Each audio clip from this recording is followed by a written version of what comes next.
let's step you through the next several days because I know everybody's focused on Friday, and you should be because there's a potential for that winter storm moving in.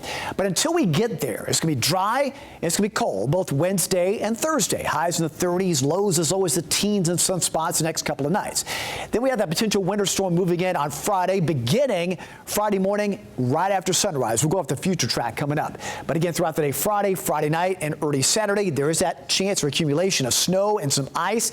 The exact totals all depend on the exact track of the system. Any wavering north or south could both raise or lower those totals, something we'll watch carefully the next several days. We're at 31 right now, dew point around 19. So it's both cold and dry air, and with that breeze, feels like around 22. The current temperatures right now have been way below the average high for this time of year. Everybody mostly in the 30s, many already down to the 20s. And these areas like Crossville, Pikeville can easily drop down to the mid to upper teens and around 19 or lower overnight tonight. Current wind chill around 16 in Crossville now, low to mid 20s elsewhere. So again, with a lighter wind, they'll take away the wind chill overnight. Clouds will also start moving in, but again, it's mainly dry with those clouds. Any snow is in dip, but there's a lot of snow cover north of us.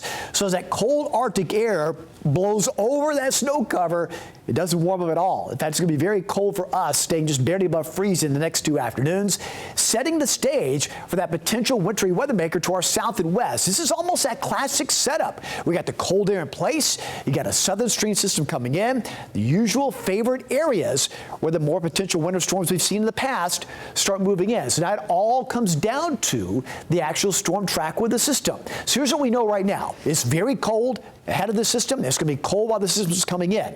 The main issue here is how much snow or mixture we get. More of that mixture a little farther south, but how far north that mixture makes it depends on the storm track. This is what we know for now. What we don't know is that exact storm track, which again, if that track's a little farther north, well, it pushes up that warm air a little farther north, may reduce the snow totals a bit. If the storm track is a little farther south, like many of the models show now, then the higher totals that we're seeing now may stay in place. Either way, a very disrupted system potentially for Friday. Let's go over a couple of models. This is a European model. It again shows the arrival of some snow showers after sunrise Friday through midday in the afternoon. This is all generally snow to start with.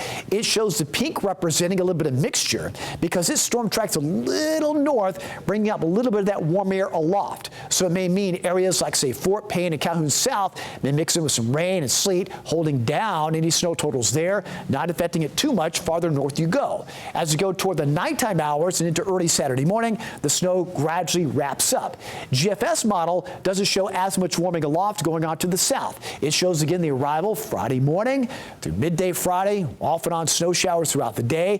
Then notice by Friday evening that pink showing up, that's a little bit of that warming aloft, but that brings it to sleet and freezing rain to the south. It's still mainly snow for many, tapering off not until sometime, say, late morning on Saturday down to flurries of snow showers. So as far as amounts, they do vary a bit because the storm track with both models. So for example, and again, this is just potential, this is just a hypothetical computer model. It shows anywhere between 3 and 5 inches or more locally with the GFS model. The European model, again, showing that little bit of warming aloft going on to our south, undercuts those values just a bit to the south, but still locally, a large swath of 2 to 4, 3 to 5. So either way, when you're dealing with amounts like that, anytime you get above 2 to 3 inches, that's quite disruptive to travel. And the reason why it has that concern for us moving forward toward Friday. Again, we'll hone in on these totals a bit more. They will fluctuate in the next several days as we watch that eventual storm track. That's what we're watching, and that's what we'll keep you posted on. Next few days, though, are cold and dry. 20s early tomorrow, some teens north, 30s for the afternoon, and about the same thing on Thursday. We are already weather alert because of the disruptive nature snow and winter mix can have here locally. With that swath of 3 to 5 or 2 to 4 locally, that could cause some major travel concerns all the way through Saturday, with morning lows still below freezing and just barely getting above freezing through the course of the weekend. All right, Glenn, thanks so much. Next in sports, just minutes away now.